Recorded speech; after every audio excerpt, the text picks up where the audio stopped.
kepolisian, ada apa? Kami menanyakan ke pihak penyidik, ada apa? Apalagi yang akan dilakukan, apalagi yang akan diperbuat oleh Peggy Setiawan? Kasihan anak ini. Rekayasa apa lagi? Iya, rekayasa apa lagi seperti ini? Kalau seperti itu demikian semakin terang benderang ada desain dalam persoalan ini. Semakin jelas ini ada desain. Mau ditinggal, kami akan terus melawan persoalan ini ya. Kami akan membuktikan bahwa Peggy Setiawan bukan orang yang bersalah.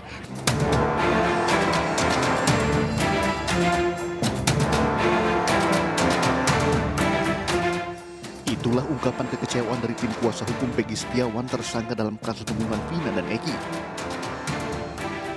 Setelah ditunggu-tunggu publik, sidang pra-peradilan Peggy batal digelar di Pengadilan Negeri Bandung dengan alasan Polda Jabar tidak hadir. Padahal sehari sebelumnya Kabid Humas Polda Jawa Barat mengaku siap menghadapi pra-peradilan Peggy dan mengaku telah menyiapkan pengacara untuk sidang tersebut. Nanti dipastikan besok datang dan dipastikan tentunya kami akan berkoordinasi lagi terkait sidang awal, apakah kami akan menghadapi langsung, kami akan datang tentunya, ataupun nanti kami akan menunggu terkait dengan kesiapan dari teman-teman kuasa hukum yang sudah disiapkan oleh Polda Jawa Barat. Pengajuan sidang pra-peradilan Peggy ini telah melalui perjalanan yang cukup panjang. 26 Mei 2024, Peggy ditangkap setelah polisi menyebarkan 3 DPO. Namun Peggy menjadi satu-satunya pelaku yang ditangkap dari DPO tersebut. Sisanya dianggap tidak ada karena kurangnya alat bukti. 31 Mei 2024, 3 rekan kuli bangunan tempat Peggy bekerja, Suharsono alias Bondo, Suparman dan Ibnu memberikan keterangan pada polisi bahwa Peggy berada di Bandung pada saat peristiwa pembunuhan itu terjadi di Cirebon.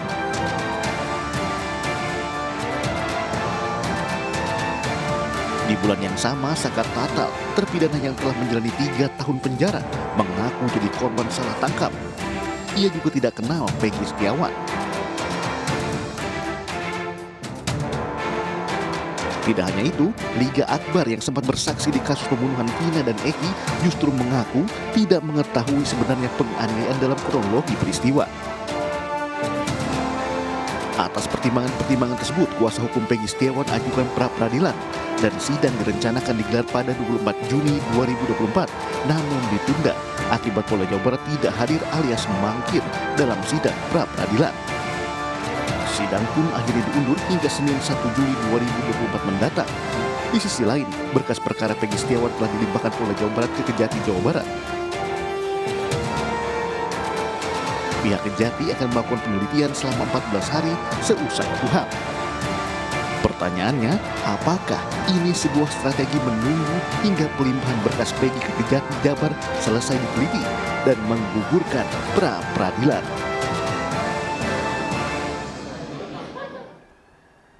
Kita lanjutkan kembali pemirsa dialog kita malam hari ini. Saya langsung saja ke Bang Insang Nasruddin. Bang Insang juga kemarin juga sudah mengatakan ya, sesuai dengan pertanyaan saya tadi juga sebelum jeda, cukup kecewa, apalagi kalau misalnya melihat bagaimana kejanggalan yang ada mulai dari proses penyidikan, kemudian penangkapan, kemudian proses penyidikan, sampai tidak hadirnya Polda Jawa Barat dalam sidang kemarin. Bang Insang.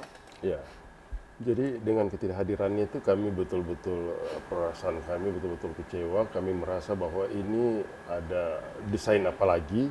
Ada desain? Ya, ada desain apa lagi ketidakhadiran Polda, karena mengingat persoalan ini banyak para praktisi mengatakan bahwa kuasa hukum Peggy itu sudah telat mengajukan pra-peradilan. Ini sudah terlampau lama perkara ini. Sudah mau hampir 1 bulan ya, artinya atau 1 bulan lebih perkara ini kemudian diajukan pra-peradilan itu kan banyak kita melihat dalam tayangan apa yang di tayangan informasi di media. Kemudian begitu kami ajukan, relas panggilan itu kan nggak serta-merta hari ini disampaikan maka hari besok akan datang. Ada jedanya. Mulai dari kami daftar kemudian panggilan pihak masing-masing itu kan ada jedanya. Kemudian setelah jedanya tersebut ada beberapa hari kan untuk mempersiapkan. Ya kan. Kemudian saya juga mendengar di hari Minggu yang pernyataan Kadif Humas besok akan datang. Besok akan datang. Sebelum hari Senin kemarin? Sebelum hari Senin kemarin. Pas hari Minggu itu saya juga mendengar Kadif Humas mengatakan akan datang. Tapi faktanya apa? Faktanya apa? Kemudian mereka tidak datang, tidak ada memberikan informasi ke pihak pengadilan, bukan ke pihak kami. Itu Harus salah ke pihak satu bentuk pengadilan. tidak menghormati proses persidangan? Bisa definisikan atau maknai seperti demikian. Oke. Iya kan. Seharusnya kalau tidak datang sampaikan aja kepada kuasanya, entah mau ditunda, hadir aja dulu. Ini kan betul-betul senyap. Kemudian kembali timbul pertanyaan, apakah memang rela sudah sampai atau tidak? Hakim Tunggal menegaskan bahwa kami sudah menyampaikan secara sah dan Surat patuh panggilan. rela tersebut. Menurut saya nggak ada alasan. Jadi yang Iya. Anda tangkap? Yang saya tangkap, apakah ini mau molor-molorkan waktunya supaya cepat P21, kemudian perkara ini disidangkan dan pra-peradilan gugur sehingga beban pembuktiannya bukan lagi ke pihak Polda Jawa Barat. Karena kalau tentunya ke kejaksaan akan sampai kepada Majelis Hakim Pengadilan Negeri Cirebon. Iya. Tapi kalau agenda pra-peradilan ini beban pembuktiannya itu ada sama pihak penyidik sendiri, kan Oke. seperti demikian. Oke. Saya beralih ke Pak Haryanto. Yang Anda tangkap seperti apa? Karena kalau misalnya kita lihat dari komentar-komentar yang bahkan muncul di media sosial, lagi-lagi ini melahirkan sebuah distrust again. Lagi-lagi Pak. Kemudian juga kekhawatiran bahwa apakah ini betul ada strategi untuk tadi seperti kata Bang Insang biar pra-peradilannya gugur. Ya memang selama ini kan rumus yang berkembang di media ya. Arahnya kan adalah ketidakpercayaan publik kepada kinerja penyidik yang tahun 2016 itu dengan tuduhan bahwa itu salah tangkap, kemudian penyidikannya diarahkan, kemudian dipakai dengan kekerasan dan sebagainya, sehingga akhirnya menimbulkan orang yang tidak bersalah jadi dihukum kan gitu. Intinya kan begitu. Makanya itu publik sangat bergejolak ini sekarang menentang ini kok penyidik kok tidak profesional gitu kok dibiarkan selama ini ya, gitu kan. Makanya sekarang penyidik begitu mencari kalau barang bukti itu ada cukup minimal kan 2 dalam teori itu, tapi itu istilah cukup apa tidak itu sebenarnya penafsiran dari masing-masing ya. Oke. Ya, penyidik kalau menyatakan bahwa ini cukup maka dia akan menentukan tersangka. Seperti kemarin itu kan begitu dia merasa cukup keterangan dari yang lama maupun keterangan yang baru dianggap cukup, ditetapkanlah itu sebagai tersangka. Oke. Dari tersangka itu maka penyidik akan terus mengumpulkan barang bukti yang lain untuk melanjutkan memberkaskan perkara itu sampai lengkap dan nanti akan disampaikan penyidik. Karena dari pihak ini kan nggak terima ini salah tangkap, makanya kesempatan yang bisa diajukan pada tahap penyidikan ini dari pihak penguasa adalah mengajukan pra-peradilan untuk menanyakan apakah sah nggak tindakan penyidik menetapkan tersangka ataupun menangkap dan sebagainya. Saya tidak tahu apa yang dibuat di pra-peradilan. Oke. Kira-kira itulah sampai sekarang stepnya pada saat itu. Tapi penyidik dari Polda Jawa Barat tidak ada yang datang. Itu Pak Haryanto dalam Ini sidang ya, perdana. jangankan ibu kuasa hukum, saya juga kaget. Oh, Pak Haryanto Gitu ya, kaget. Nggak menyangka. Nggak menyangka karena waktu itu kan 1 hari sebelumnya kan Pak Kadif Humas ngomong siap datang. Saya tanya juga pada penyidik waktu itu, kamu udah oke, siap, kami siap gitu kan gitu. Nah tiba-tiba saya dengar Senin kan kok nggak datang. Saya tanya ke Polda Jabar, tidak ada jawaban juga gitu. Bahkan Pak Haryanto juga tidak direspon. Saya tanya juga tidak ada jawaban. Artinya apa? Tidak diangkat dan sebagainya sehingga saya tidak mendapat jawaban. Sampai kemarin pagi saya nggak dapat jawaban. Baru saya dengar itu di TV kemarin itu bahwa ketidakhadiran itu karena ada acara lain gitu. Nah ini ya itu pasti menimbulkan Tapi kalau dari kekecewaan. perspektif Bapak lagi kan maksudnya ini sidang jadwalnya juga sudah keluar dari lama, kemudian juga pernyataan dari Kadif Humas sendiri mengatakan iya, tapi tiba-tiba dibatalkan karena ada acara. Tanggapan Bapak, maksudnya ini reaksinya? Itu tanggapan gini Bu. Tidak hadir di dalam suatu sidang pra-peradilan itu hal yang biasa, sudah sering sekali terjadi. Dan ketidakhadiran di dalam pra-peradilan itu timbul kecurigaan. Biasanya itu taktik daripada penyidik supaya pihak pra-peradilan tidak ada kesempatan gugur manakala kasusnya itu sudah diserahkan ke P21 dan sudah dimulai sidang. Itu sidang itu. Oke, baik. Itu bisa gugur gitu. Tapi kalau statement saya kemarin ketika saya ditanya kenapa nggak hadir itu, saya hanya pakai pemahaman saya aja ya. Oh ini berarti Polda Jabar yang tadinya sudah mengatakan siap, tapi kemudian ketika melihat tuduhan-tuduhan banyak banget ya, saksinya penguasa kuasa hukumnya sampai 100 dan sebagainya, maka dia rethinking Banyak dukungan ya, Mbak Insang Dia ya? melengkapi kembali.